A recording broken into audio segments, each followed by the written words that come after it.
active shooter. Reports of an active shooter. Active shooter. Mass casualty incidents. As mentioned earlier, the fact that John killed only women that night wasn't a coincidence. Born on September 30th, 1960, John lived what some may call an ordinary life until he reached his adult years. He lived in Carnegie, Pennsylvania, and graduated from the University of Pennsylvania. About 9 months before the shooting, John began an online journal. Upon discovery and review of his journal, investigators were able to confirm that John possessed a deep-seated hatred towards women. He complained that he hadn't had a girlfriend since 1984, and at 48 years old, hadn't been intimate since he was 29. John also hadn't been on a date since May of 2008. May 18th, 2009. I actually had a date today. It was with a woman I met on the bus in March. We got together at 2 PPG Place for lunch.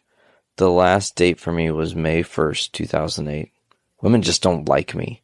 30 million desirable women in the U.S., my estimate, and I cannot find one. Not one of them finds me attractive. I'm looking at the list I made for the May 4th idea. I forgot about that for several days. That tells me where I stand.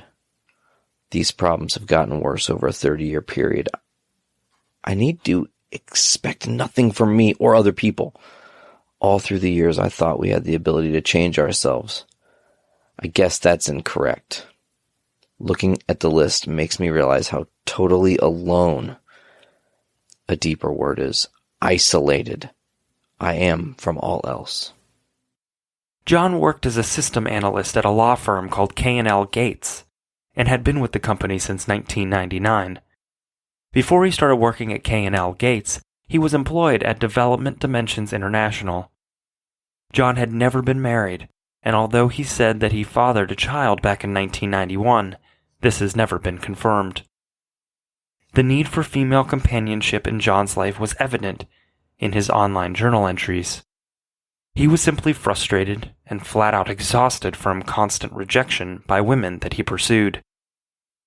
John was so exasperated that he attended 3 day-long seminars teaching how to date women. We don't know a lot about John's family. Research produced little information, though it appears John was not particularly close with any of them. In fact, John mostly only spoke of them with disdain. We know he has a mother, father, sister, and brother. John often talked about never having a strong relationship with his father, calling him a, quote, useless sperm donor. John's brother lived in Pennsylvania, and according to John, he was a big bully, twice the size of most other people. He enjoyed harassing and embarrassing other men in front of their girlfriends, which seemed to both amuse and disturb John, who described his brother as the, quote, kind of guy you love to hate. John's mother lived in Pennsylvania, too, and in his blog, John refers to her as the central boss. She was the boss of the entire house, and he warned other people not to upset his mother, for she would be vindictive for years. John further stated in his blog that his sister was more of a victim than anything else, and was very controlling of her adult children, John's niece and nephew. Unfortunately, the only other information we have about John's family is what he has said in his blog, and none of the information he does share with the world says anything good about them. After the shooting, John's family did release a statement, saying that their hearts went out to the victims, and they apologized for their son's actions. The most common theme that appeared throughout John's writings was his confusion as to why he couldn't get a date or a girlfriend. He wrote that he dressed well and was clean-shaven, along with a steady career, yet he was still unable to find love. December 29th, 2008. Just got back from tanning. Been doing this for a while. No gym today. My elbow is sore again. Actually look good. I dressed good. I'm clean-shaven, bathed, touch of cologne. Yet 30 million women reject me over an 18 or 25-year period. That is how I see it. 30 million is my rough guesstimate of how many desirable, single women there are. A man needs a woman for confidence. He gets a boost on the job, career, with other men and everywhere else when he knows inside he has someone to spend the night with and who is also a friend. This type of life I see as a closed world with me specifically and totally excluded. Every other guy does this successfully to a degree. Flying solo for many years is a destroyer. Yet many people say I am easy to get along with, etc.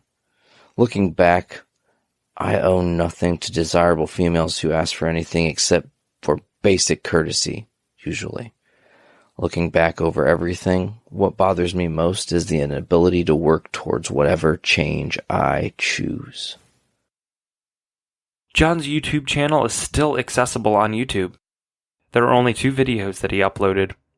One of the videos is him standing in front of a camera giving a motivational speech of sorts, telling people how he could hide from emotion. It is easy for me to hide from my emotions for one more day. Take a long drive in the car, listen to some music, daydream, or just do some mundane task around the house that really doesn't need to be done, that's not too important. And there you go, one more day. And one more day turns into one more year. Now, RDS says that I have approximately maybe 15 more years to be successful at this. And when I heard that, I wanted to continue immediately to start moving on this. I didn't realize I had that much time.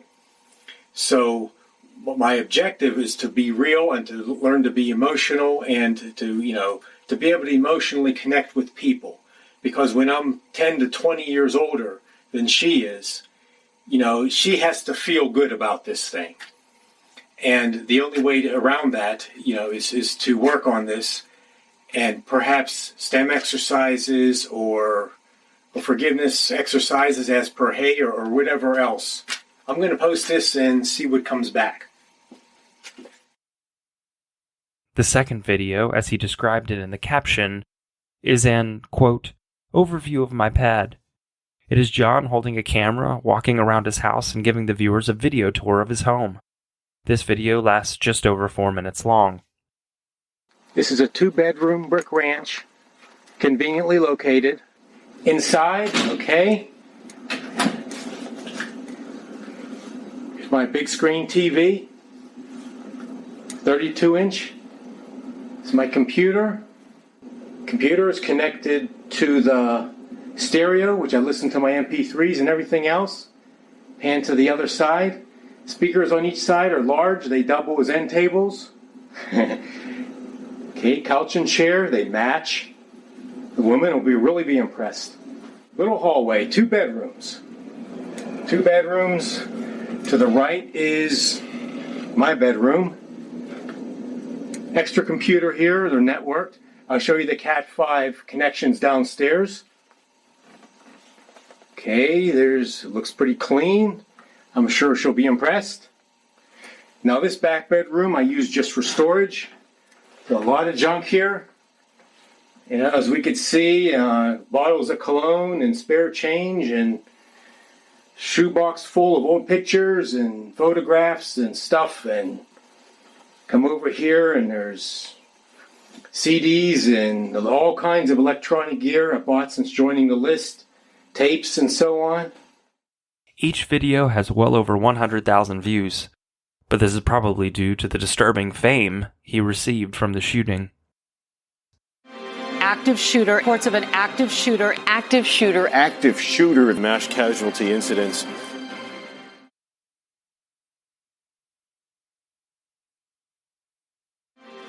active shooter, reports of an active shooter mass casualty incidents. The police received a message from John's pastor not long after the shooting. The pastor discovered that his full name, address, and phone number was listed on John's blog. John wrote in his blog that this pastor had convinced John that you can commit mass murder and still go to heaven. He then blogged further, encouraging readers to contact the pastor and ask him about this. John continued by saying that he attended the Pittsburgh church due to guilt and fear for 13 years.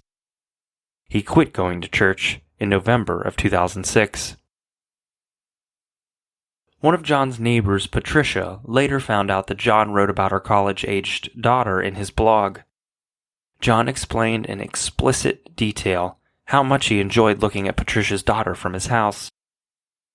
Patricia said that he seemed like a semi-normal guy. He wasn't very social, but would say hello to them, and otherwise he kept to himself. Understandably, Patricia and her fiancé were shocked to hear the news, not only about what John had done, but what he had written about Patricia's daughter. Really devastating. Just knowing that that he was doing the things that he did, and the journal he was keeping, and just that he was, going out for young girls, and knowing what he said on July 23rd about my daughter, it's just so devastating to know that somebody like that lives right across the street from you. He wrote about your daughter in his journal. In one of the entries, he mentions your fiancé by name. He writes, "I just looked out my front window and saw a beautiful college-age girl leave Bob Fox's house across the street. She was long-haired, hot little hottie with a beautiful bod." I won't continue because it is just disgusting. It's just so overwhelming. Just the idea of somebody like that, thinking like that. For a young girl, I mean, my daughter is a college student, and just to think that if I would lose somebody like that, I don't know what I would do. It's just so devastating. What was he like? Was there any indication that he was a disturbed individual? No, he seemed pretty focused on life. He seemed happy. I felt like he was just a loner who liked to keep to himself. He would say hi on occasion, and just never thought that somebody like that would be so capable of what he's done. Well, Monday, my fiancé and I talked to him briefly. My fiancé had surgery, and he was asking about the surgery, and saying that he was happy that he's doing well, and he seemed very concerned, and like he was a just trustworthy, nice kind of guy that you could trust. I would have left him in my house anytime, and just the fear now, knowing what he did. It's just that you can't trust anybody these days. It's just so devastating and just so hard to take in. It's just awful. It's just terrible. About 1 week before the shooting, on July 27th, 2009, around 7 a.m., John had contact with the police because a person reported seeing a man on a public bus handling what looked like a grenade. The eyewitness reported he had seen a man come onto the bus, take a seat, and pull out what looked to be a grenade from a computer-type bag. The man then proceeded to play with the grenade, moving it in between his hands. The witness was shown a picture of John, and while the man with the grenade looked very similar to the man in the picture, the witness could not be 100% certain they were one and the same. The police spoke with John and asked him if he was the person on the bus with what appeared to be a grenade.